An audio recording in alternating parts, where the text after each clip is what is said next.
मैं आज आपको क्लास 11 के डायमेंशन फॉर्मूले में एक टॉपिक आ गया application verify the principle of homogeneity for the following physical relationship. तो इसमें सबसे पहला फॉर्मूला आप समझेंगे वर्क बराबर 1 अपॉन 2 mv स्क्वायर। तो ये फॉर्मूला सही है कि नहीं सही है, ये दोनों साइड हम चेक करते हैं। तो पहले आप देखिए डायमेंशन ऑफ एलएचएस वर्क का फॉर्मूला हमने याद कराया 122, एम की वैल्यू 1, एल की वैल्यू 2 और टी की वैल्यू -2। डायमेंशन ऑफ आरएचएस तो इस साइड में आप देखिए 1 upon 2 M B square. M का मतलब होता है मास, मास को लिखते हैं किलोग्राम से, किलोग्राम की लगाएंगे m1, वेलोसिटी का होता है l1 t -1। इसके ऊपर क्या हो जाएगा होल स्क्वायर। इस साइड में देखिए m1 l2 t -2। हमारी एलएचएस और आरएचएस दोनों बराबर आएंगे, तो इसका मतलब ये क्या, ये फॉर्मूला हमारा सही है। सेकंड फॉर्मूला हम बात करें f बराबर M B square upon R. F बराबर M B square upon R. तो आपकी बार हमारे पास क्या है, एफ का मतलब क्या है, फोर्स। डायमेंशन ऑफ एलएचएस, तो फोर्स का डायमेंशन हमने आपको बताया इससे बार m1 l1 t -2। आरएचएस देंगे, एलएचएस की वैल्यू हमारी आरएचएस एम का मतलब होता है मास, मास को लिखते हैं किलोग्राम, इसके लिए आ जाएगा m1। वेलोसिटी का होता है मीटर पर सेकंड, तो इसके लिए आ जाएगा l1 t -1 का होल स्क्वायर। आर का मतलब होता है मीटर, इसको लिखते हैं लेंथ। तो यहाँ पे आप देखिए एम की वैल्यू 1, एल की वैल्यू 2 और टी की वैल्यू -2, और ये क्या है यहाँ L1, तो यहाँ से L1 कट जाएगा, तो यहाँ से फॉर्मूला आ जाएगा m1 l1 t -2। तो ये सेकंड फॉर्मूला जिसमें एलएचएस बराबर है आरएचएस के, एलएचएस बराबर आरएचएस। थर्ड फॉर्मूला हमारा होता है सेंटीमीटर एक्सेलरेशन ए आर बराबर बी स्क्वायर अपॉन आर। तो देखिए एक्सेलरेशन एलएचएस का क्या होता है, एक्सेलरेशन यूनिट होती है मीटर पर सेकंड स्क्वायर, तो इसका हो जाता है L1 t -2।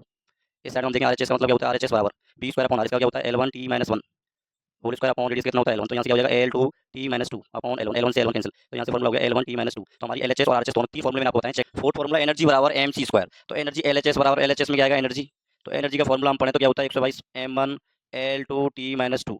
और आपको बता दें आरएचएस में m का मतलब mass of the body, c का मतलब स्पीड ऑफ लाइट। तो ये यहाँ से फॉर्मूला हो जाए m1 का मतलब मास होता है किलोग्राम m1, और इसका मतलब क्या होता है L1 t -1, इनके ऊपर क्या है होल स्क्वायर। तो यहाँ से मेरा फॉर्मूला बन गया m1 l2 t -2। तो हमारी एलएचएस और आरएचएस दोनों बराबर आ रही है। देखो m1 l2 t -2, m1 l2 t -2। इस साइड में देखें एलएचएस में क्या है, एलएचएस में 1/2 mv square, 1/2 mv square. m का मतलब मास ऑफ द बॉडी, तो ये 1/2 तो कांस्टेंट है, m का मतलब क्या हो जाएगा m किलोग्राम। वेलोसिटी का मतलब होता है मीटर पर सेकंड, तो L1 t -1 का क्या है होल स्क्वायर। इस साइड में फॉर्मूला क्या बन जाएगा m1 l2 t -2।